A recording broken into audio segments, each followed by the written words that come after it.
What's up again, everybody? I'm Clayton. Welcome back to Ages of Film, and today we're going to be ranking the Spider-Man movies. So with the release of the newest Spider-Man movie in theaters, a brand new day, I thought I would go ahead and give my ranking of all 11 Spider-Man feature films. So that's what we're doing today. We got 11 films total because I am including the two animated Spider-Man movies, Into the Spider-Verse and Across the Spider-Verse. So we are going to be including those two in this ranking as well, giving us 11 total Spider-Man films to rank.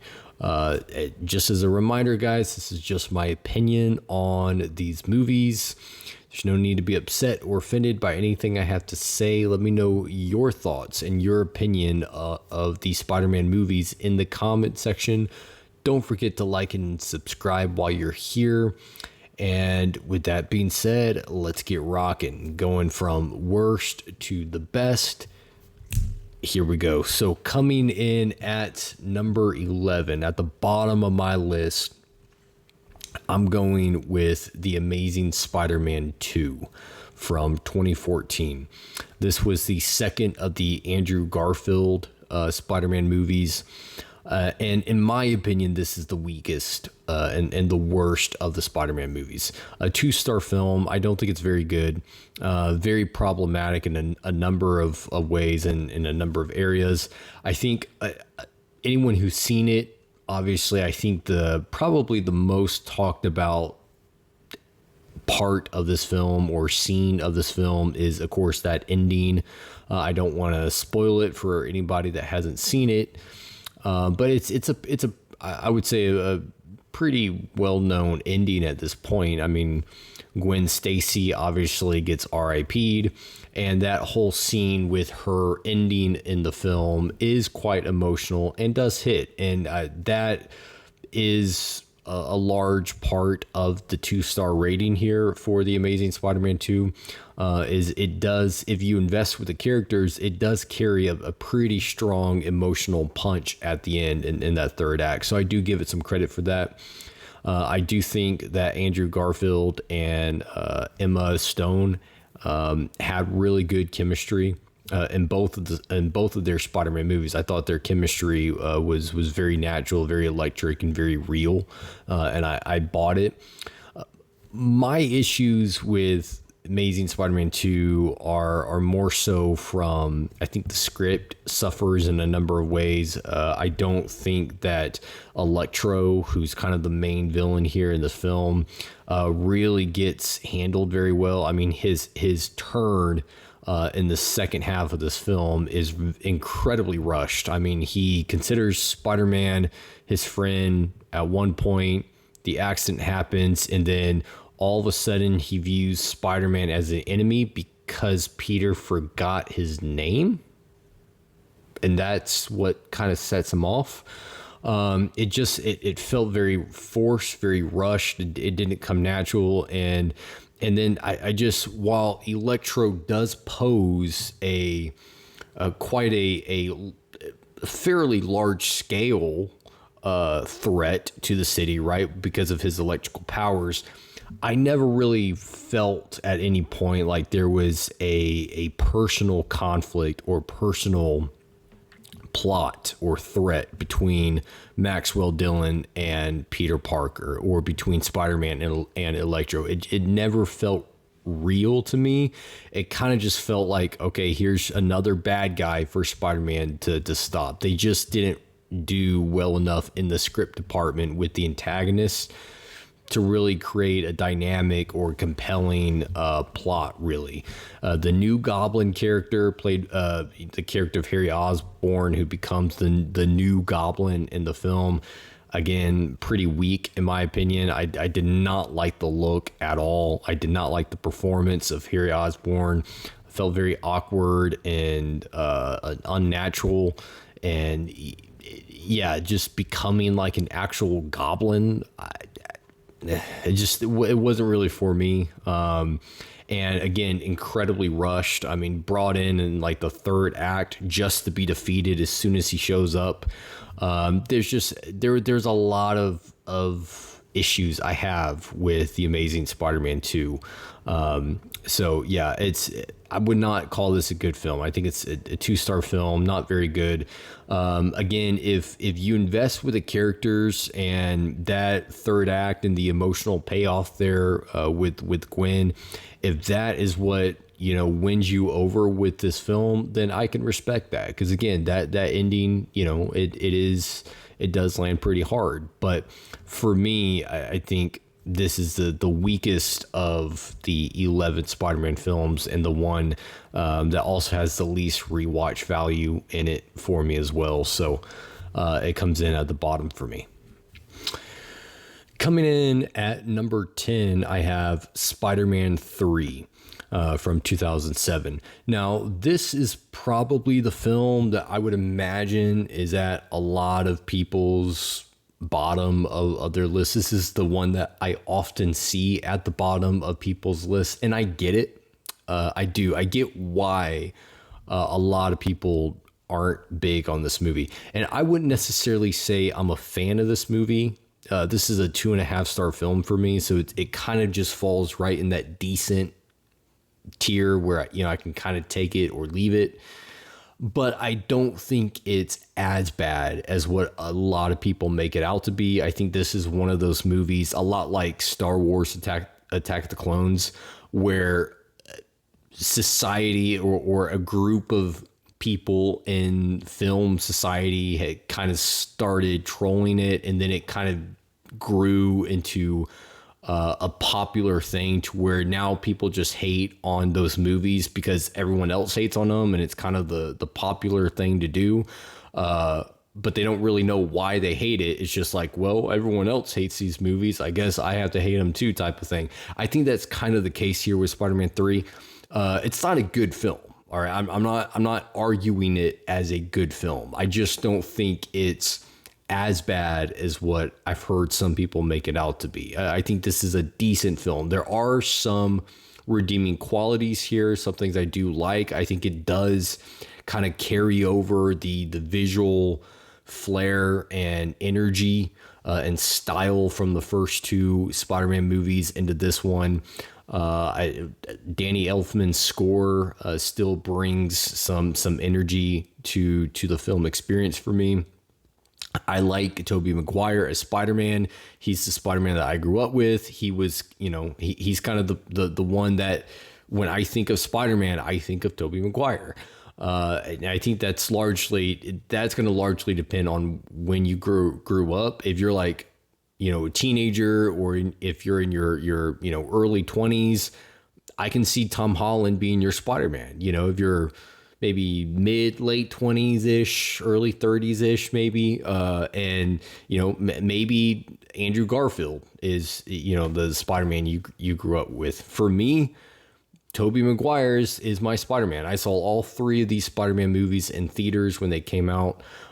So I do have a lot of nostalgia ties to Tobey, but I do think his chemistry with Kirsten Dunst and James Franco is very natural. I believe it. So I think that he carries that over with him and Mary Jane in this one. I think their chemistry is still good. Him and Harry, played by James Franco, I think their relationship still works. And I do like some of the themes that the movie explores, how the symbiote kind of brings out some of the darker personality sides to Peter that were already there. He struggles with pride and forgiveness and anger, and these are things he has to wrestle with along the way. And I do think the film spends a respectable enough time pursuing those inner struggles for Peter throughout the film. So and then you get to that third act, that emotional payoff at the end, and I do think that lands as well. I also think that Sandman is easily the strongest of the villains in this film. I think that his motivations bring a certain level of emotional heart to him as a character, basically doing what he's doing to save his daughter's life. I think it brings real emotion there to his story that I appreciated. So again, I do think that this film gets some things right. I don't think this is just a totally bad film. There are things I do like about it, some things I do enjoy about it. It is still mildly entertaining as well. The issues, I think, are some of the issues that I've heard from a lot of other people are issues for me as well. I don't think that this film does a very good job at balancing all the different stories and subplots that they have going on. You know, you have Peter and Mary Jane, you have Peter and Gwen Stacy, who they try to bring in. You have Peter and Eddie Brock's rivalry and tension. You have Peter and Sandman. You have Peter and Harry.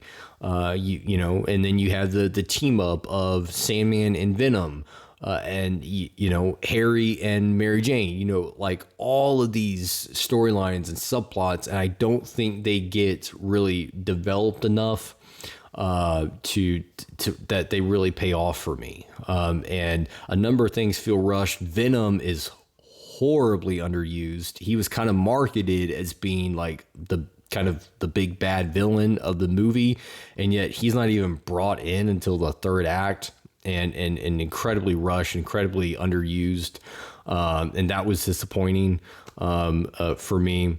So yeah, and then a lot of the symbiote, you know, and attaching to Peter and the dark side of Peter, and kind of in that middle act, a lot of the comedy or the comedic attempts, I think, undercut what should be a much more serious tone in that act.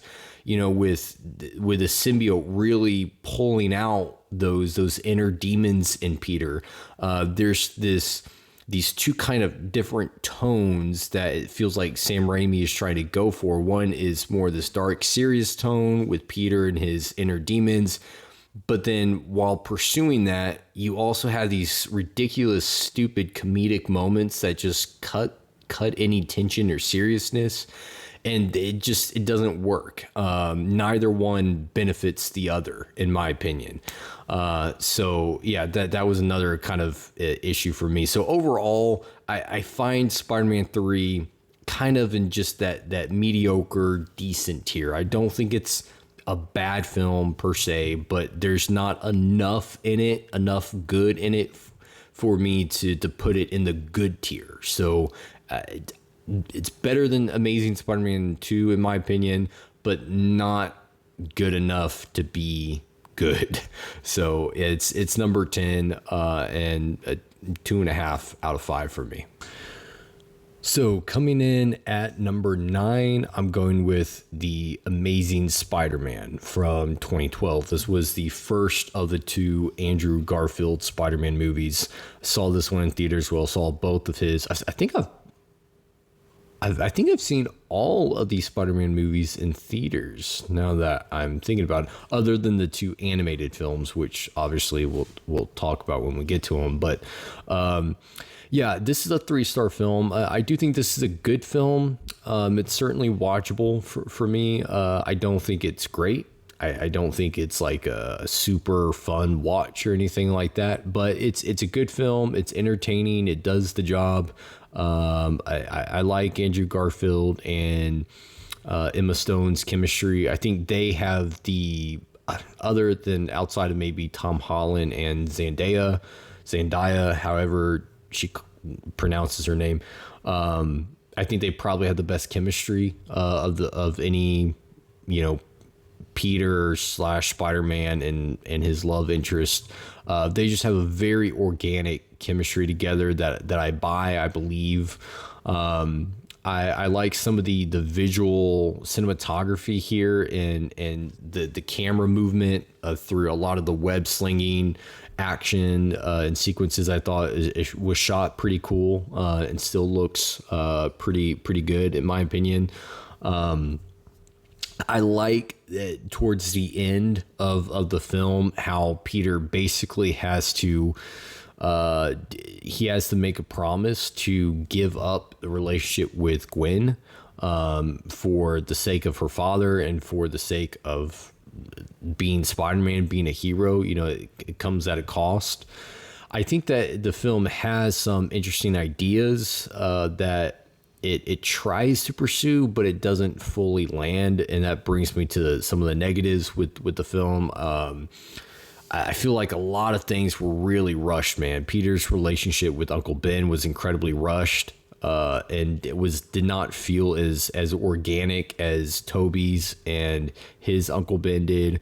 The Uncle Ben's death did not really carry the emotional weight that I feel like it should have for me. The Lizard, Dr. Kirk Connors as the villain here, not written very well. His plot gets increasingly more ridiculous along the way.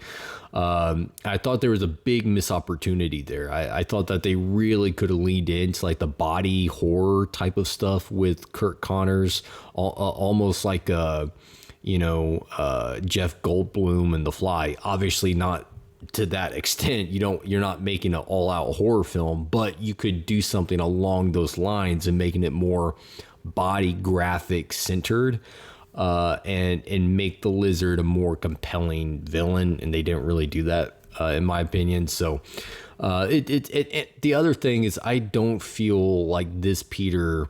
I feel like Andrew Garfield was easily the weakest Peter.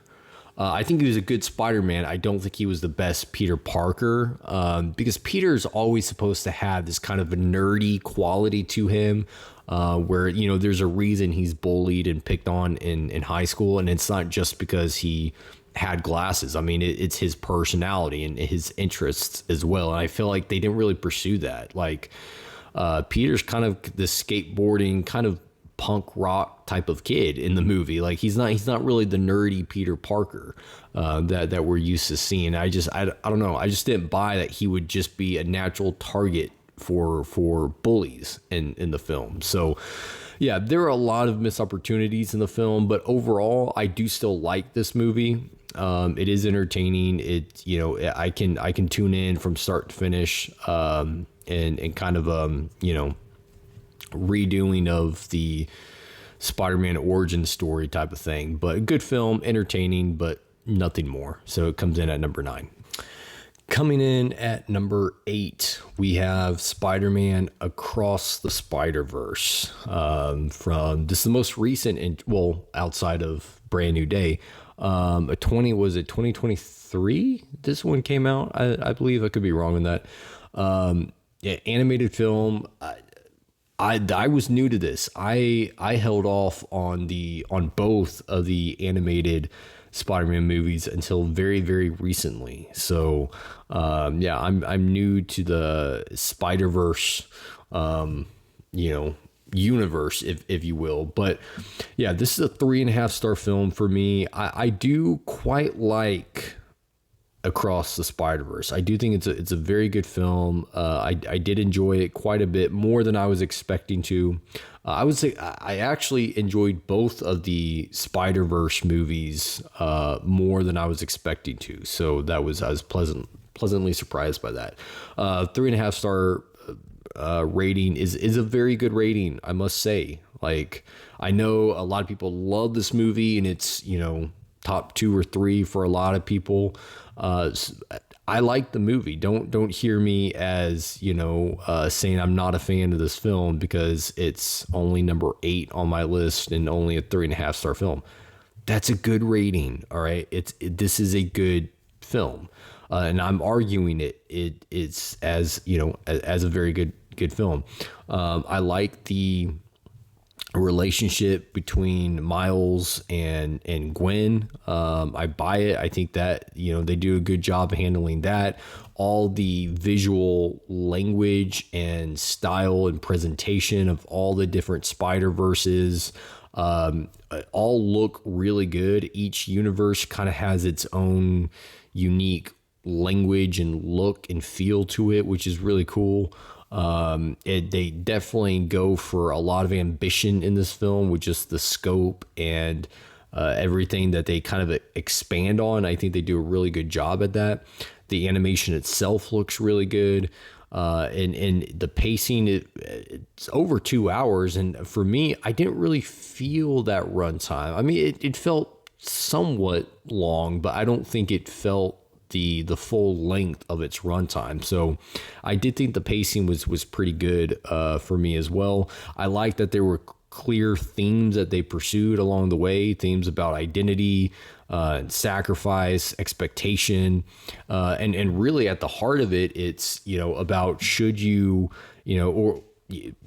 just follow the path that has been decided for you by others, or should you go for broke and make your own path, make your own decisions and pursue your own choices in life. And I think that was a meaningful kind of commentary and story to explore for me. So they did a lot of things right in this movie. The good certainly outweighs the negatives for me, but there were a few issues I have with this one of them being that ending. I get that this was setting up for what's going to be a third edition, kind of a trilogy.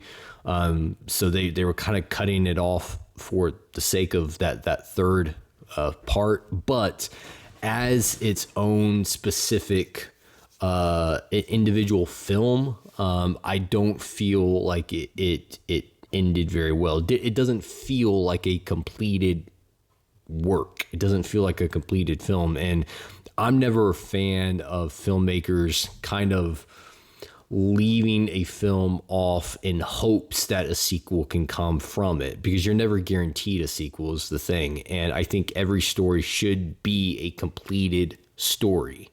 And with this one kind of just ending very abruptly, I just wasn't really a fan of that. It just didn't really end very well to me. In my opinion, works for a lot of other people. That's fine. But for me, it just, again, as an individual film, as an individual story, it just didn't quite hold up all the way to the end.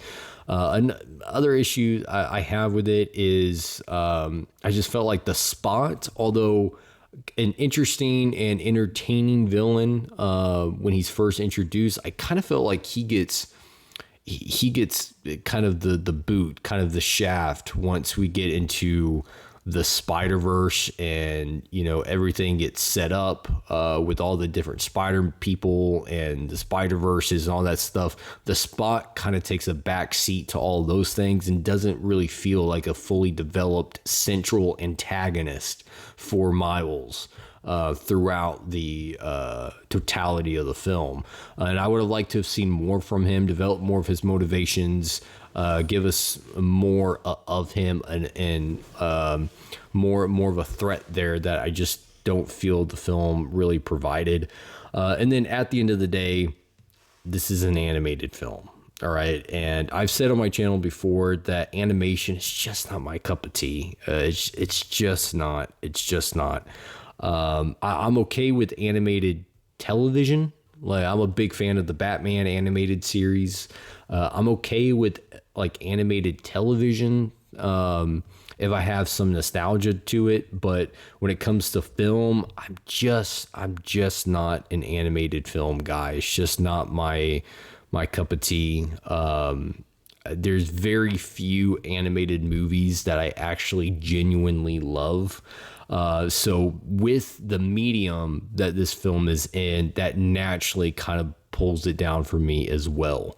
And the other film, the film right above it, it's also 3.5 stars, gets ranked above it because of that, because it's still live action. This one is animated. So even though this one and the next film are both 3.5 star films, because the next one I'm going to mention is live action, I'm naturally going to be more inclined to go back to it and to rewatch it than I am with this one, because it's an animated film. So that's not really something the film can help. Like, it's not the film's fault, but that is the truth of the matter, and something that does affect my viewing experience. So at the end of the day, still a very good movie. I do still quite like it. 3.5 star film. It's number 8 for me.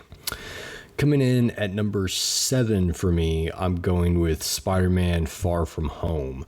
This was the second of the Tom Holland Spider-Man movies. Also 3.5 star film.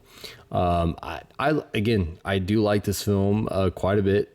3.5-star rating is a very good rating. I do kind of like the European setting here. I like Tom Holland as Spider-Man and Peter Parker. I do think overall Tom Holland probably is the best Spider-Man. He's very entertaining, has natural screen energy that he projects. Him and Zendaya have very believable, real chemistry together. That again I buy into and invest with. I think Jake Gyllenhaal does a solid job as Mysterio, as the threat that, and he does pose a genuine threat here to Peter, which I like. And yeah, I think Peter has to deal with some important issues, living in Tony Stark's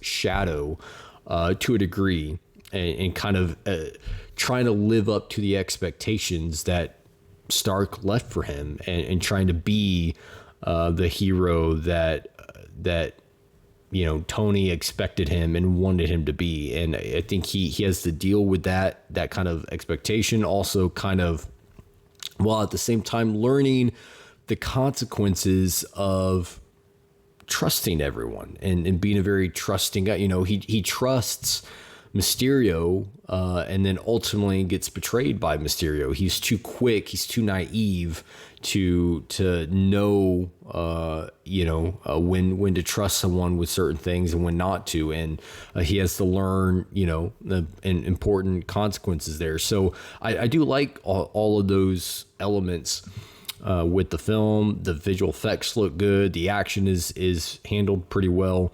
For me, some of the issues come in with more of the comedic stuff, and this is really a Marvel issue. I'm definitely a DC guy. I strongly prefer DC over Marvel.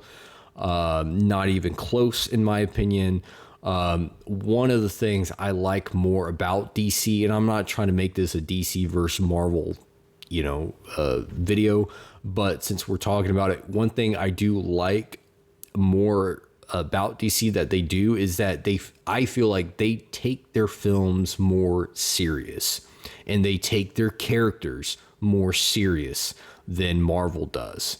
And, you get a lot of that kind of just wink at the camera, breaking the fourth wall type of thing. Not fully breaking the fourth wall, but it's almost like a lot of the MCU movies do this, where they know they're intentionally trying to be comedic or funny, or that their characters or story are ridiculous. And the thing is, if you're not taking yourself serious, then why should I take you serious? Why should I buy into your world? Why should I buy into your plot, your characters, your villains, if you don't take it serious yourself, type of thing? You know what I mean? So, and here I feel like a lot of that comedy by Ned specifically kind of undercuts a lot of what should be tension building scenes. Just get undercut with stupid comedic lines of dialogue, or more lighthearted, upbeat type of things that just are out of place for me, and get old after a while.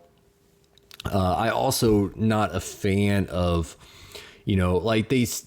Mysterio is really ultimately tied to Iron Man and Stark, and you have Nick Fury coming into this one. It still felt like Peter was again living in the shadows of a dead Avenger, rather than coming into his own and developing Peter's own world and his own rogues gallery. They kind of still leave him in the shadows of their past Avenger star type of thing. And I just, to me, Spider-Man is a much bigger name overall globally than Iron Man is.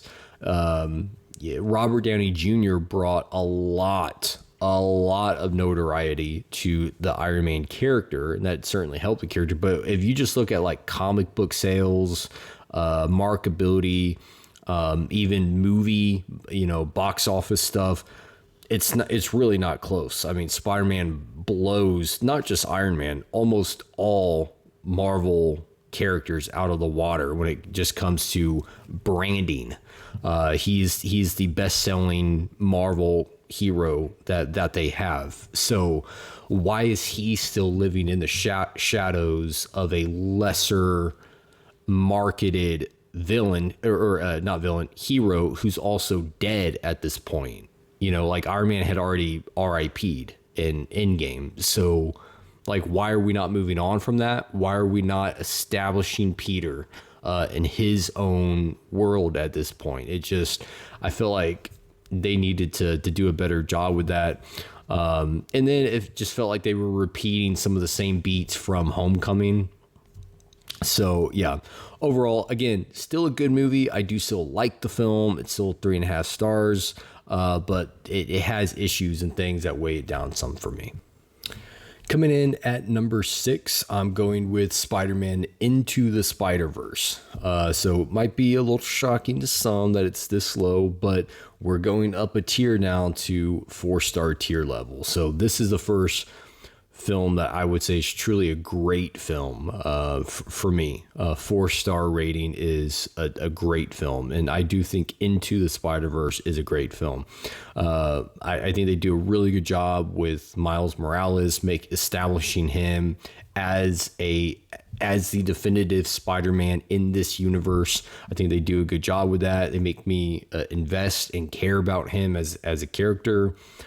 His struggles are real. His relationships feel very natural. I like his relationship to Peter and how Peter kind of is his mentor, taking him under his wings and training him to be Spider-Man, teaching him not to make the same mistakes that he has made along the way. And that's a natural type of relationship that a lot of us have with mentors in our life and stuff like that. And I liked that whole relationship and dynamic. Miles's relationship with his dad, who's the cop, works for the police department, and his dad also kind of having to try to learn to be a father and how to not be overbearing as a father, but also trying to keep your child from getting into trouble, making bad decisions. I think they do a good job at also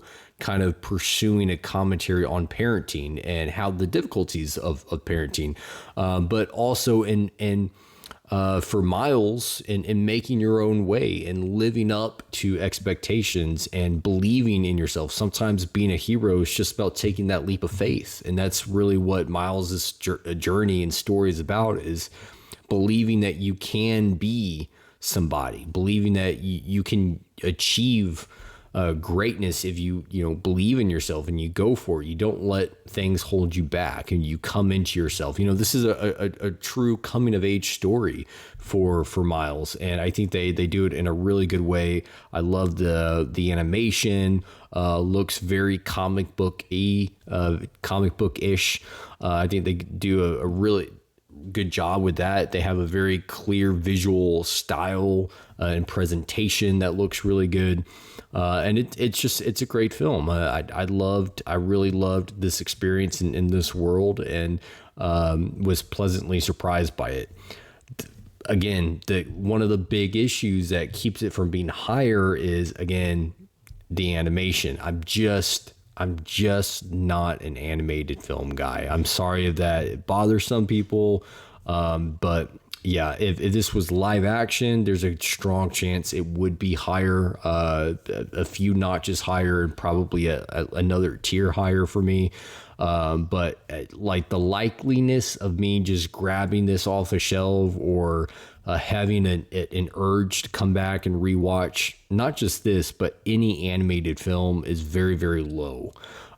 So that's what puts it at the bottom of the 4-star Spider-Man films, just like Across the Spider-Verse came at the bottom of the 2 3.5-star films, Spider-Man movies. So yeah, it's not like the film itself has a bunch of flaws. Although I do think there's a few issues there, but overall this is a great film. Coming in at number 5, I'm going with Spider-Man Homecoming. This was the first of the Tom Holland Spider-Man movies.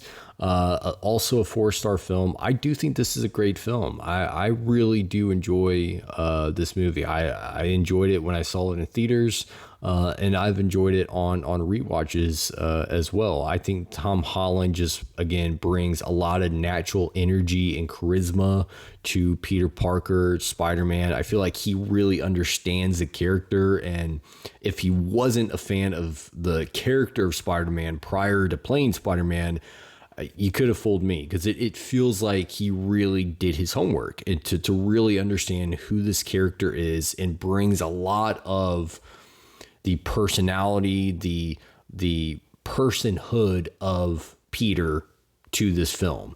I also actually like the fact that the scale is much smaller here, and feels much more real and grounded. You know, this is Peter's origin story, so he's not going to come out of the gate, you know, taking on the whole world, or, you know, the entire state, or all of even New York, really. You know, New York is a pretty freaking big city.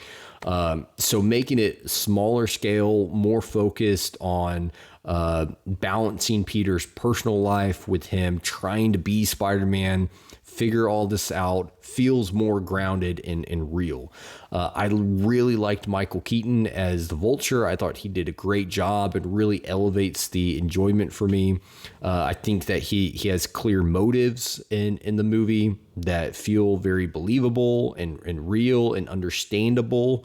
That, you know, the guy's been screwed over by larger corporations and businesses. So he has a very natural kind of grudge against them. So you understand his motives. And he does make the plot and the threat to Spider-Man personal, with his daughter being Peter's initial, you know, crush, that he's a romantic interest, if you will. You know, that Adrian makes that plot personal. You know, the car scene where he basically tells Peter, look, if you screw over my daughter, I'm gonna, or if you get in my way, I'm gonna kill you and everyone you love, type of thing. And I think that Keaton brings a lot of energy and presence to the Vulture character as well. So I liked him as the villain. Again, Peter's relationship with his friends feel very natural and real. Some of the action and sequences are well paid off. For me, some of the issues, again, some of the humor is very MCU-ish. It's kind of unnecessary, kind of creates a lighter, playful tone, which I get is part of the MCU. It's part of Spider-Man, but it also kind of works against the movie, if I'm being honest, and against the character. And I think the big issue, this has all three kind of main things that I look for. It has rewatch value. I can certainly rewatch it. It has entertainment. It has good craft. It's a well-made movie. It just, what I feel it lacks is a strong emotional weight to it. There's not really anything in it that moves me or challenges me or makes me think or lingers with me. It's not really super quotable. It also doesn't have, I think it suffers from the lack of a strong score. Like the original Spider-Man trilogy had that Danny Elfman score that was very, really enhanced the experience I had with those movies. The Tom Holland Spider-Man movies, they don't really have that signature score that I remember or that sticks out or that really elevates the film. I feel like this movie suffers some from the lack of that.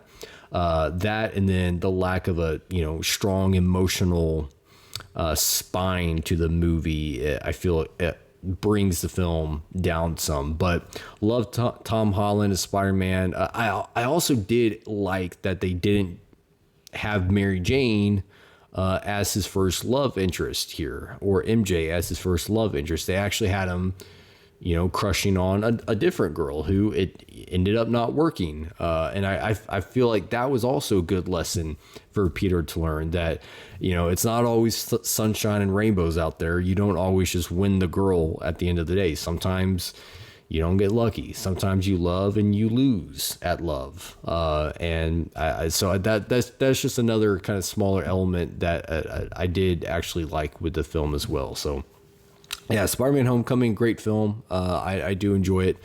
4-star film. It's number 5 for me.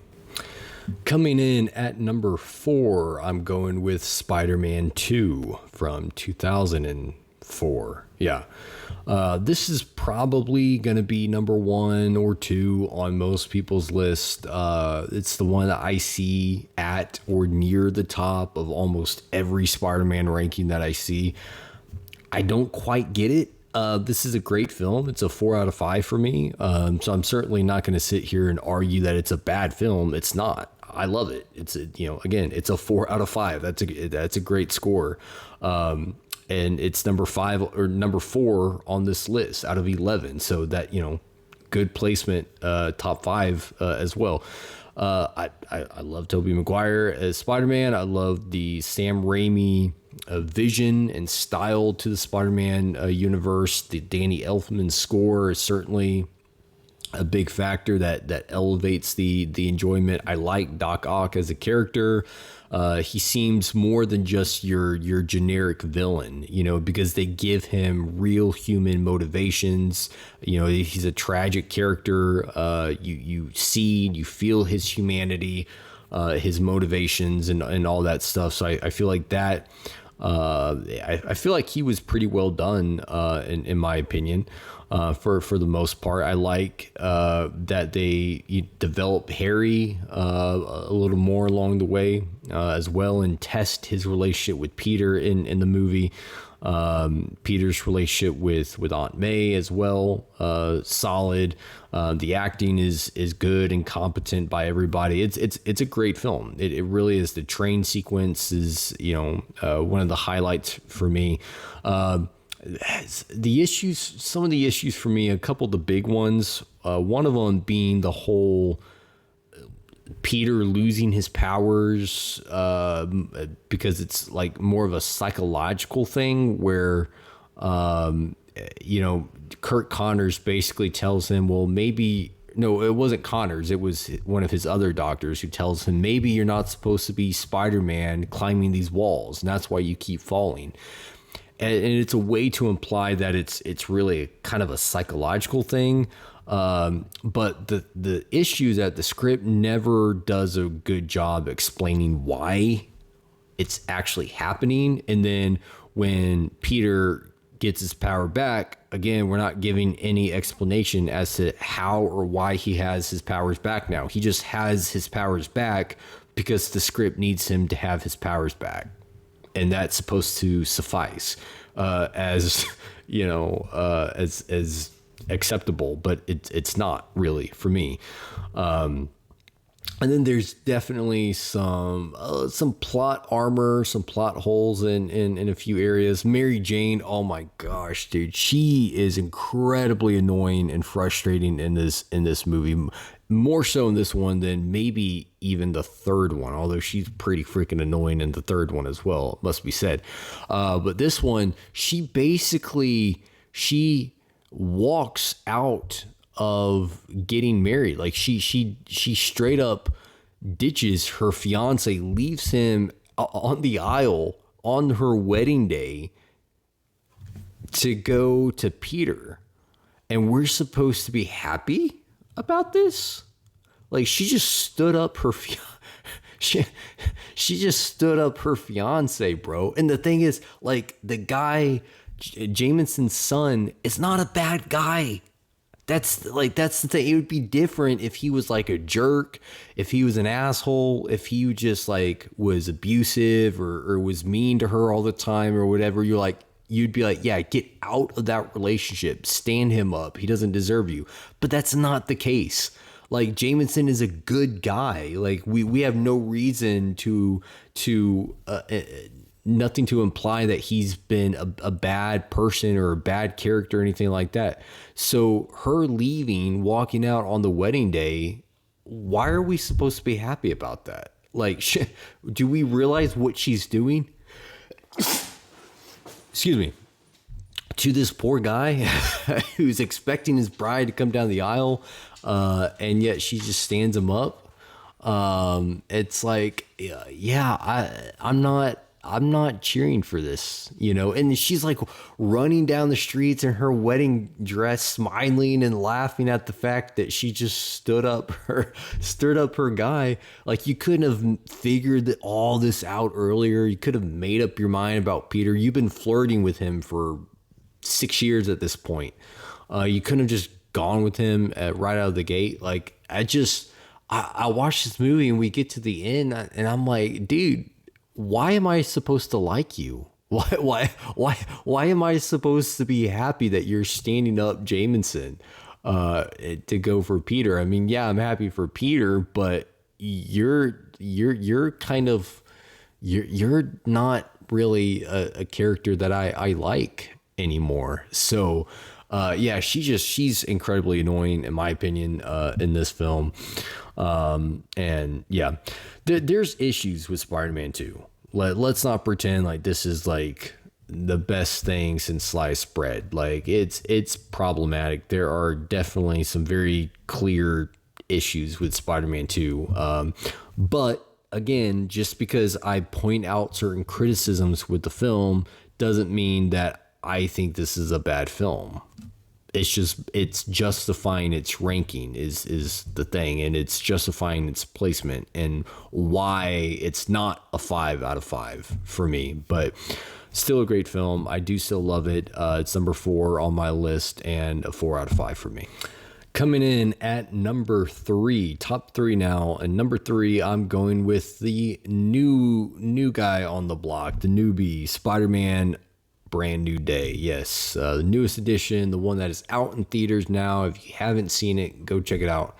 I'm gonna try not to spoil anything here, but yeah, I loved this movie, guys. I saw it fairly recently and loved it. I thought it was a dang good Spider-Man movie, a great MCU film, and yeah, I was very thoroughly pleased with it. It's a 4.5 star film, so we're going up a tier now again, and yeah, I think this,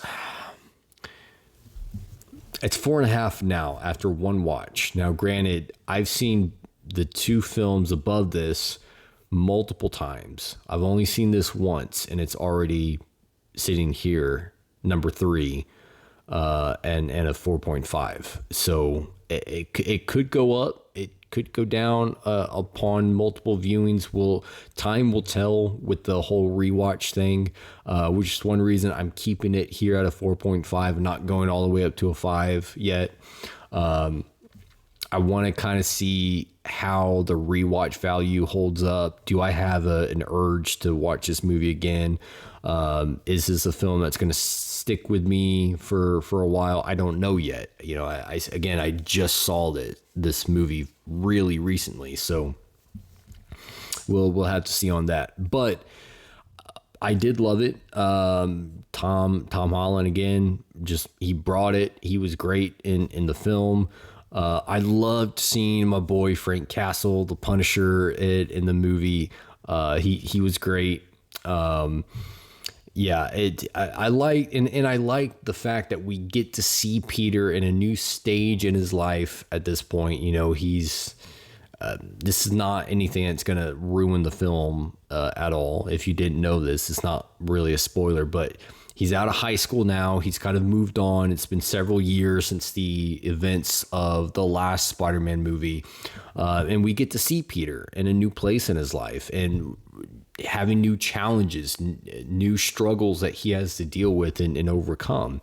And I like that. I like that they didn't just repeat the same kind of plot beats and everything that they have from the prior films. They really did, you could tell, try to do something new and present a new story, a new plot.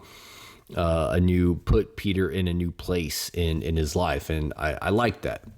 The action was really good. The camera work was incredible. I thought it was some really good cinematography and action sequences and stuff.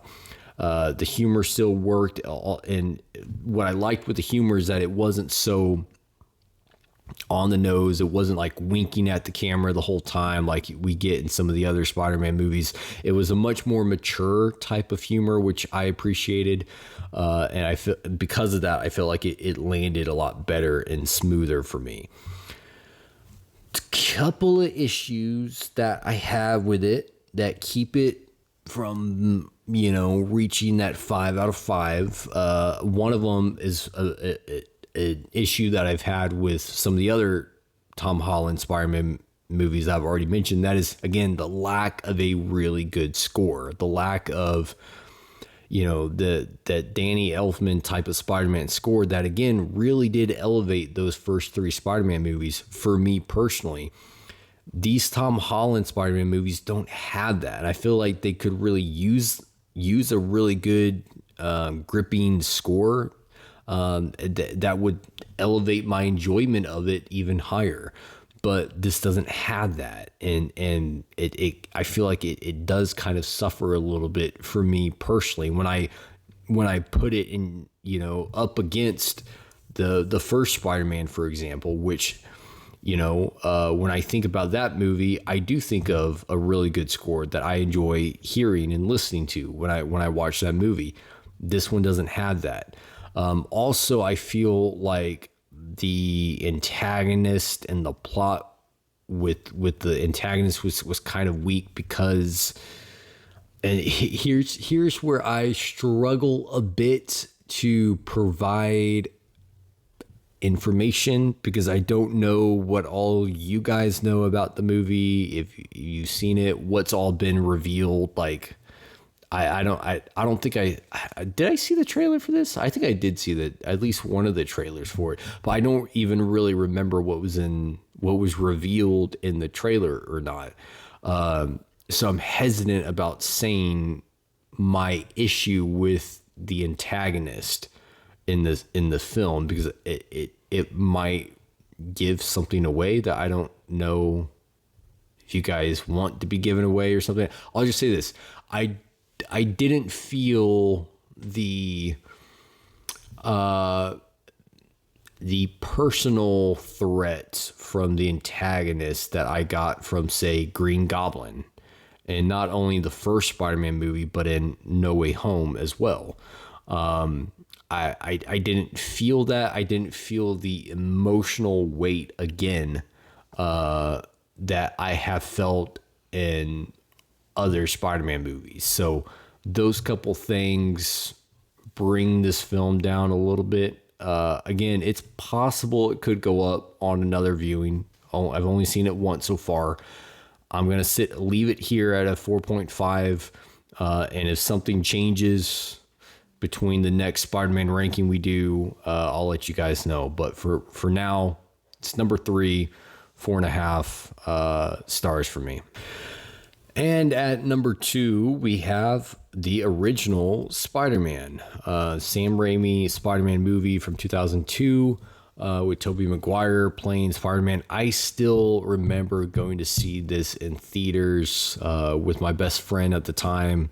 We were young guns, young and reckless, and had a lot of fun. Great memory. I 4.5 star film. Love this movie. This has always been my favorite of the original 3 Sam Raimi Spider-Man movies. Basically everybody, it seems, prefers Spider-Man 2 over Spider-Man 1. I might be the only person that actually prefers Spider-Man 1 over Spider-Man 2, obviously, because I've ranked it higher. But I do think it is a tier above Spider-Man 2. I think it doesn't have the same issues that Spider-Man 2 has for me. Mary Jane is not nearly as annoying in this one as she is. She's still somewhat annoying, but not nearly to the degree that she is in Spider-Man 2 or Spider-Man 3.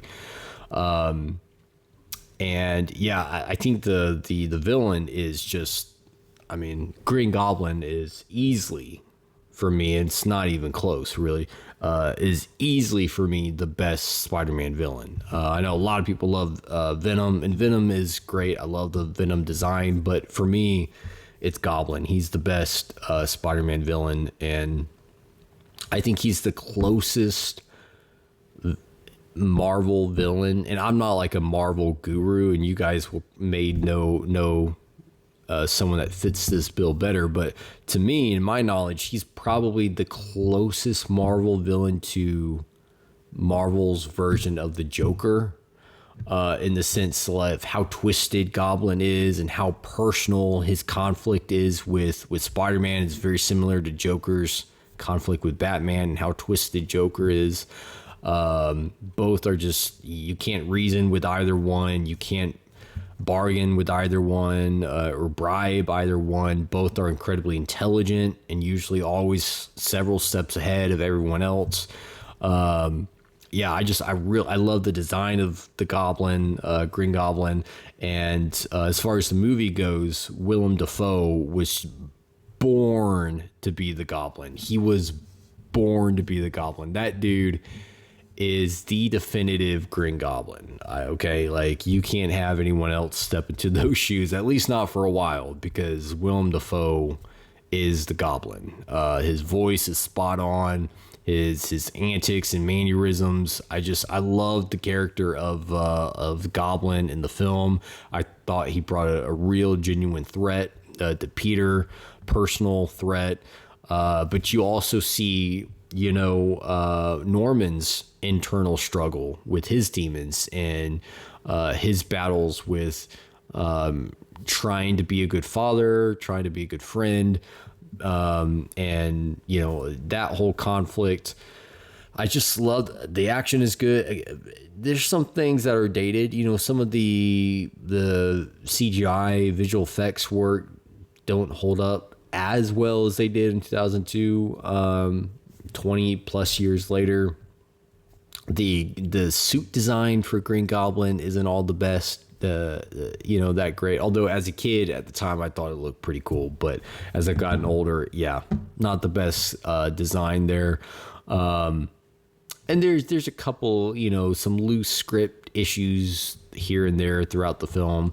Certain things that bring it down some, keep it out of that 5 out of 5 tier, but I have had a long enough history with this movie to know that my feelings on it are certain. Where with Spider-Man Brand New Day, I've only seen it the one time so far, so my feelings aren't as solidified on it for me to put it above the original Spider-Man. Both are 4.5 out of 5, but I give the edge, I give the nod to the original Spider-Man because I know I'm much more confident and certain about my feelings towards that movie than I am to Brand New Day. That I feel like it's a much more solidified 4.5 than Brand New Day is. And again, it has the villain in it that is incredibly recognizable, memorable, and iconic to me. And the villain is always super important for me, the antagonist in a film. And this one has, in my opinion, the much better antagonist. If there's one thing that I think this film does a lot better in than Brand New Day, it's with the villain. I think this has the much better antagonist and villain. But yeah, the original Spider-Man, number 2 on my list, 4.5. I still love it. And yeah, number 2 for me. So coming into number 1, that takes us to the top of the mountain here with number 1 on my list is obviously Spider-Man No Way Home. From 2022, I think. Man, a banger, dude, a banger, must be said. 5 out of 5. This is the only Spider-Man movie that I would say is a 5 out of 5 for me. But it is a 5 out of 5. This is a perfect film for me. I love this movie. Everything about it, the concept, bringing in Toby and Andrew, bringing back Goblin, which was a big deal for me, bringing in all the different rogues gallery from the different live action Spider-Man universes was also super cool. The pacing is great. I loved, the action and Spider-Man, his relationship with Doctor Strange in the film. This movie has kind of checks all the boxes. It's incredibly well made. For one, the production value on it, cinematography, the editing was really good. The design work was really good. I think the script, for everything that it's juggling, does a really good job. The acting is on point. It has the rewatch value. I've seen this multiple times already. I feel very certain about my feelings on it. It definitely has a rewatch value. I do get an urge and an impulse to want to watch this film repeatedly. And it does have the emotional weight to it that I feel other Spider-Man movies have lacked. Aunt May's R.I.P. in the movie. I feel that, man. I feel that moment for Peter, and that moment really sinks in for me. Andrew saving Zendaya, Mary MJ. I should just say MJ. Him saving her in the moment where he couldn't save Gwen in his universe. That moment lands. Just so many cool things. Peter 2, which is Tobey Maguire's Peter, getting in the way of the glider, killing Norman again. Incredible payoff there. Everything ties in for me. It has the emotional weight. It has the rewatch value. It has the production value. I love the story, the concept, the weight of decisions. To me, this has the biggest consequence. Peter is basically, he has to make this huge decision of, removing the memory of him from everybody that knows him in order to basically save everybody. And that's a huge sacrifice that he makes. And to me, it's, the sacrifice that a true hero has to make, and he makes it.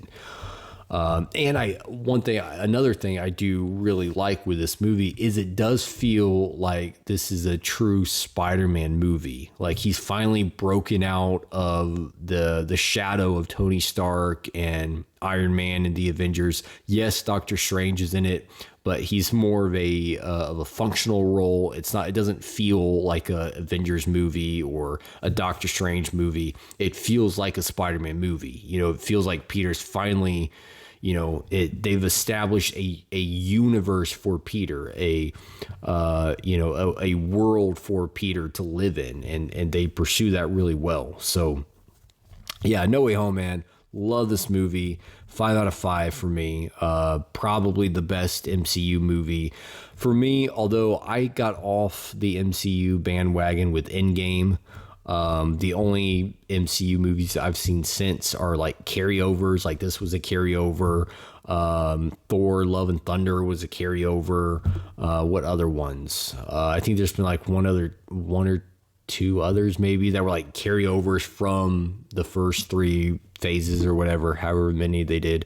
I'm not a big Marvel guy, so I haven't really had a huge desire to continue watching the MCU movies. And from what I've been hearing and seen by others, they haven't been all that great either. So yeah, I think I'll just stick with DC. Anyways, guys, that's my ranking of all 11 Spider-Man movies. Let me know your thoughts. How would you rank them? What's your favorite Spider-Man movie? Don't forget to like and subscribe. And until next time, you freaks, kick it and rock on.